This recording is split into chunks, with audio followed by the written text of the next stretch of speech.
Allah berfirman dalam surat Al-Ahzab ayat 58. Nah, ini penting. Siapa-siapa yang menyakiti kaum muslimin dan muslimat tanpa kesalahan yang mereka perbuat, sungguh mereka telah melakukan kebohongan dan dosa yang nyata. Rasulullah SAW menjelaskan lebih lanjut dalam hadis yang diriwayatkan oleh Abu Daud. Barang siapa yang memfitnah saudaranya dengan tujuan untuk merendahkan, menjatuhkan, mencelanya, maka Allah akan tahan orang itu di jembatan jahanam sampai bersih dosa-dosanya akibat perbuatan fitnahnya tersebut. Gitu, Fit.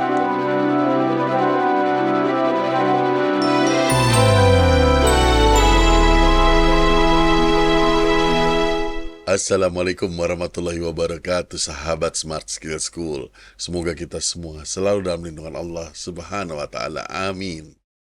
Sahabat, lagi seru nih pendaftaran capres dan cawapres di KPU dan hiruk-pikuk pendukungnya. Ini jadi topik kali ini. Maka kita sapa Ustadz kita, Ustadz Adi Warman Azhar Karim. Ustadz, Assalamualaikum, apa kabar? Waalaikumsalam warahmatullahi wabarakatuh. Sehat, berkah, bahagia ya Allah. Amin. Amin, Ustadz. Nih kembali rame nih urusan capres dan cawapres. Apalagi sekarang ada media sosial, ada Facebook, apa segala macam kan, ribut aja tuh di WAG, warung kopi, semua saling serang antar pendukung. Biasalah sebenarnya. Cuma yang saya ingin tanyakan, ini kan yang mereka yang ribut ini kan yang nggak ada ilmunya dan infonya juga nggak valid gitu loh, Ustadz. Ini capres-capres, cawapres ini di luar pemilu, di luar pemilihan itu mereka berteman loh.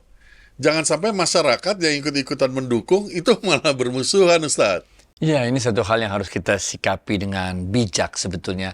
Ini kan adalah satu ritual 5 tahunan yang akan terus kita lalui di Indonesia ini. Makin lama harusnya kita semakin dewasa dalam menghadapi proses pilpres dan pemilu ini, benar gak? Karena apa? Karena bisa jadi pengetahuan kita tentang sesuatu itu sangat sedikit. Sangat sedikit. Kita nggak kenal capresnya siapa. Kita nggak kenal cawapresnya siapa. Nggak kenal. Tapi dengan menyebarkan fitnah, dengan menyebarkan ghibah terhadap calon-calon presiden, calon-calon wakil presiden tersebut, yang kita sebetulnya tidak punya pengetahuan tentang mereka, nggak kenal. Informasi yang kita dapat pun tidak terverifikasi. Cuman kirim-kirim aja, orang bikin sendiri segala macam, belum lagi tambah dengan buzzer-buzzer yang kita juga udah tahu sebetulnya.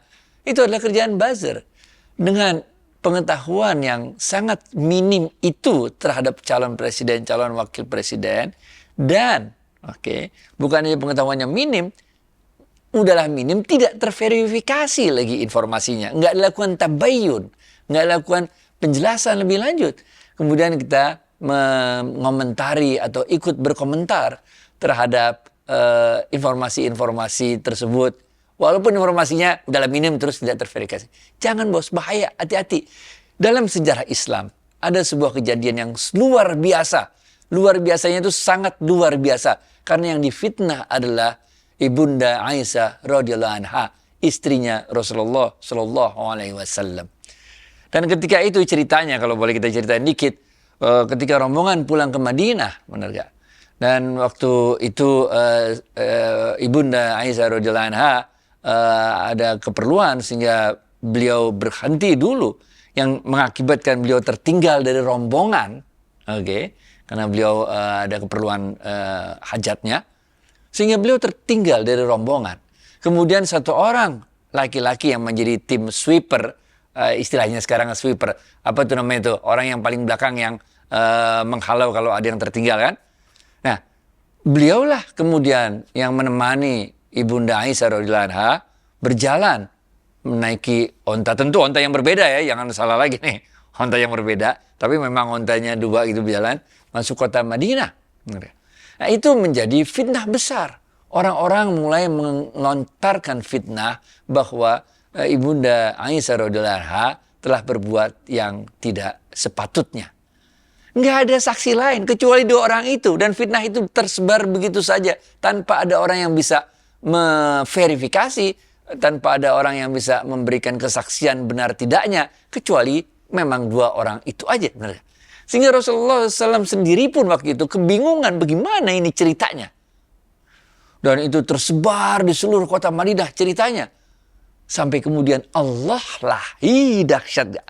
Allah sendiri yang memberikan penjelasan mengenai kisah tersebut. Turunlah ayat yang menjelaskan bahwa Ibunda Aisyah radhiyallahu anha sama sekali tidak melakukan apa-apa yang dituduhkan, bahwa Ibunda Aisyah radhiyallahu anha adalah seorang wanita yang baik-baik. Itu sebabnya beliau pantas menjadi istri dari Rasulullah Shallallahu Alaihi Wasallam. Ini ceritanya keren banget.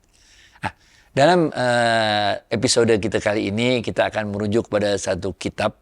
Ini kitabnya bukan tasawuf lah, tapi ini kitabnya ya memper-memper tasawuf, tapi bukan kitab tasawuf. Kitabnya itu berjudul Syarah Al-Minahus Saniyah. Ini ditulis oleh Imam Sya'rani. Nah, kita akan membahas beberapa pendapat beliau dalam kitab tersebut. Dalam kitab tersebut disebutkan, hati-hatilah menyakiti makhluknya Allah. Ini bukan aja manusia, tapi dalam kitab itu disebutkan, hati-hatilah dalam menyakiti makhluknya Allah. Karena tindakan itu, menyakiti makhluknya Allah itu, ibaratkan racun yang mematikan. Oke? Untuk itu, Sahal At-Tusari radhiyallahu anhu mengatakan atau memberikan rumusan 7 pokok yang harus kita pegang supaya kita tidak terjerumus dalam perbuatan fitnah, perbuatan ghibah yang kita juga nggak ngerti apa-apa tentang apa yang kita bicarakan. Yang pertama, kata beliau, berpegang teguhlah pada kitab suci Al-Quran. Yang kedua, selalulah sekuat tenaga kita meneladani Rasulullah Sallallahu Alaihi Wasallam. Yang ketiga, selalu biasakan mengkonsumsi makanan yang halal. Karena kalau kita biasakan mengkonsumsi makanan yang haram, maka itu akan mempengaruhi perilaku kita. Yang keempat, berusahalah sekuat tenaga kita menjauhi maksiat. Iblis itu, setan itu pinter banget. Dia lihat yang kecil, sekecil apapun kesempatan untuk menggoda kita, dia akan masuk dan menggoda di situ. Seberapapun alimnya kita, seberapapun solehnya kita. Yang kelima, selalu lekas segera bertaubat. Walaupun kita udah lakukan 1, 2, 3, 4, pasti manusia itu buat dosa. Dan setiap kali kita buat dosa, selalu segera bertaubat kepada Allah. Yang keenam, selalu upayakan untuk menunaikan kewajiban-kewajiban kita. Menahan kewajiban kita, apalagi kewajiban kita kepada Allah, seperti sholat 5 waktu dan sebagainya. Bahkan juga kewajiban kita untuk pada makhluk lain. Jangan pernah kita lalaikan, karena ketika kita melalaikan kewajiban-kewajiban itu, sebenarnya kita telah menyakiti makhluk tersebut. Dalam ilmu tasawuf diceritakan, seorang imam waktu itu sedang bersiap untuk memimpin imam sholat berjamaah. Tapi dia ketika sebelum takbiratul ihram, sebelum Allahu Akbar, dia teringat lupa memberi makan ayamnya. Sehingga beliau menghentikan, nggak jadi imam, dia keluar dulu. Sehingga jamaahnya bingung, mau kemana katanya. Ada yang lupa, ayam belum dikasih makan. Dan yang ketujuh, kita berusaha sedapat mungkin menahan diri kita untuk tidak melakukan sesuatu yang menyakitkan orang lain. Kalau yang terus terang, yang menyakitkan orang lain, ya. Tapi kadang-kadang kita menyakitkan orang lain tanpa kita sadari. Kadang-kadang bercandaan kita, misalnya gue sama David ya, saya sama David itu kalau bercandanya begitu, nggak apa-apa sebenarnya. Tapi sama orang lain belum tentu kita bisa bercandaan yang sama. Begitu juga dengan istri kita dan sebagainya. Kadang-kadang kalau kita bercandaan begini, bisa. Bercandaan begitu ke orang lain, nggak bisa. Ini juga harus kita hindari. Yang ketujuh. Inilah 7 pokok yang harus kita pegang agar ketika kita mau menyebarkan WA group, ke WA group segala macam fitnah, segala macam gibah dengan yang tidak terverifikasi itu, kita bisa tercegah karena kita mengingat 7 hal ini. Lebih lanjut dijelaskan dalam kitab tersebut bahwa menahan diri dari perbuatan itu bisa dibagi menjadi 2 bagian. Nah, Yang pertama adalah menahan diri, jasad kita tahan. Mulut ini kita tahan. Jempol-jempol ini kita tahan. Secara fisik kita tahan. Jangan. Dan yang kedua adalah menahan dari segi batiniah kita. Nah, dua-duanya harus kita jaga. Batin harus kita jaga. Karena kalau batin nggak kita jaga, ini terus-terusan dia akhirnya mengkomandoi, menyuruh fisik kita untuk melakukan sesuatu. Jadi ini dua hal yang nggak boleh. Pertama, tahan secara jasad, secara fisik. Yang kedua, tahan secara batiniah. Mengapa menahan diri secara batiniah ini penting? Karena inilah sebetulnya sebab timbulnya suuzon. Kita berprasangka buruk terhadap orang. Kita bilang dia nggak pernah sholat, calon ini nggak pernah sholat lah, benar nggak? Calon ini begini, calon itu macem lah, macem. Kalau kita biarkan batin kita terus mendengarkan ghibah, menyebar ghibah, mendengar fitnah, menyebar fitnah, maka kita muncul suuzon di dalam diri kita kepada sesama saudara muslim. Kacau gak? Terlebih lagi, kita tidak boleh berburuk sangka kepada orang-orang soleh, kepada para wali-walinya Allah, kepada para ulama-ulama kita. Hati-hati. Dalam suatu ungkapan disebutkan, dagingnya ulama itu racun. Artinya orang yang suka menggibahkan, orang yang suka memfitnah ulama-ulama, dia ibaratkan memakan racun. Back to you, Fit. Baik Ustadz, jadi kita tuh harus mikir dulu sebelum bicara ya Ustadz ya. Betul. Kemudian juga jangan lupa bijaksana. Nah Ustadz, boleh ditelaah lebih dalam lagi mengenai fitnah terhadap ulama tersebut Ustadz? Sebetulnya ketika kita memfitnah seseorang, bahkan ghibah seorang, Rasulullah SAW mengatakan, itu ibaratkan kita makan bangkai saudara kita sendiri.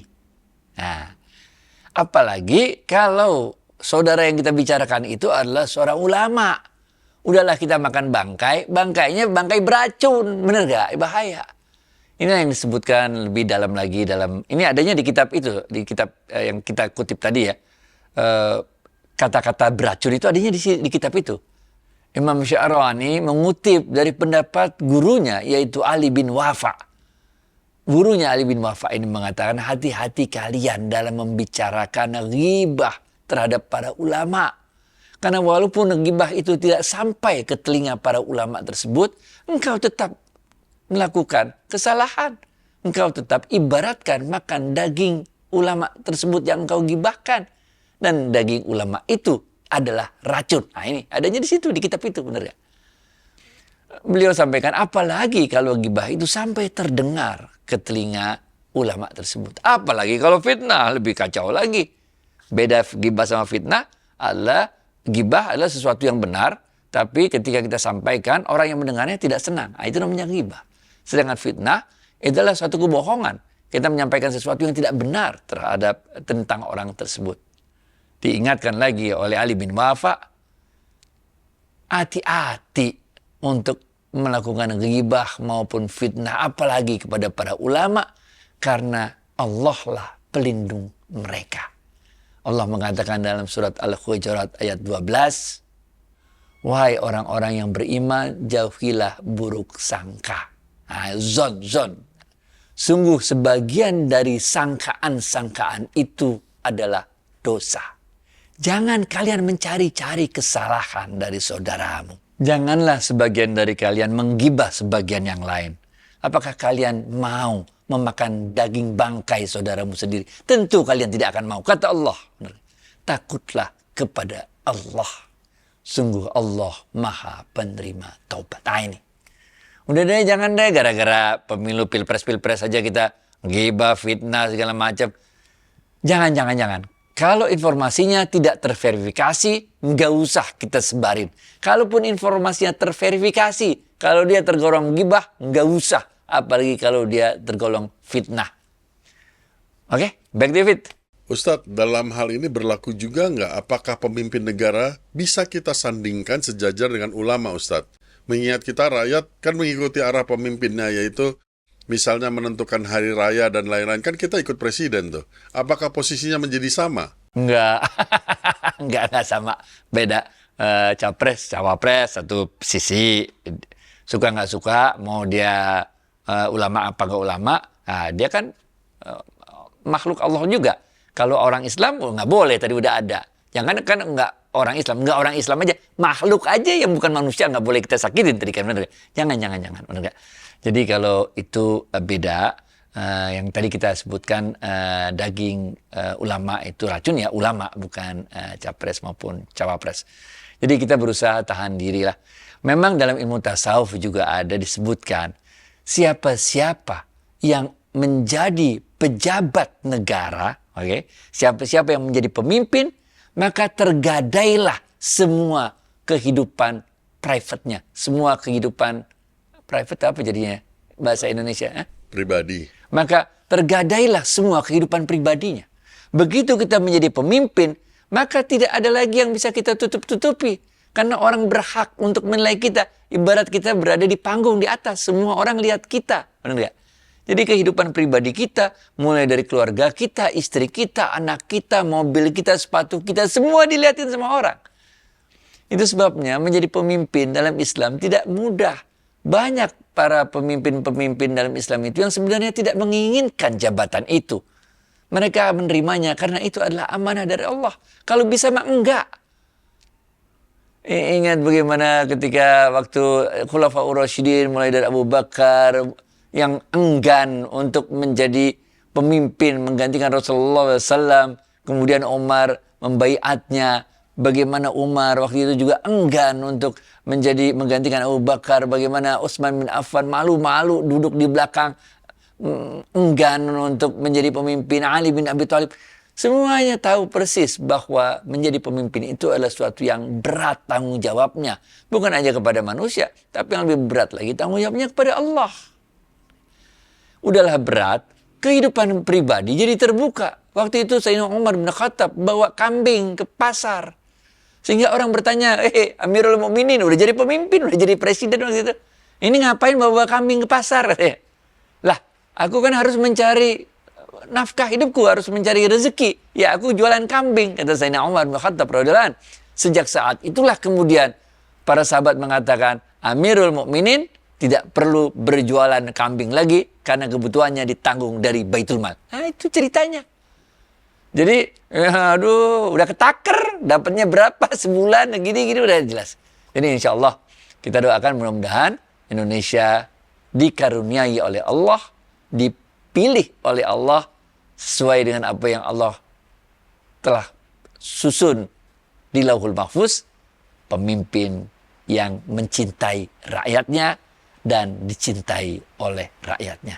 Baik, David. Amin. Semoga kita mendapatkan pimpinan yang amanah. Baik Ustadz, terima kasih atas waktu dan tausiahnya. Wassalamualaikum warahmatullahi wabarakatuh. Waalaikumsalam warahmatullahi wabarakatuh.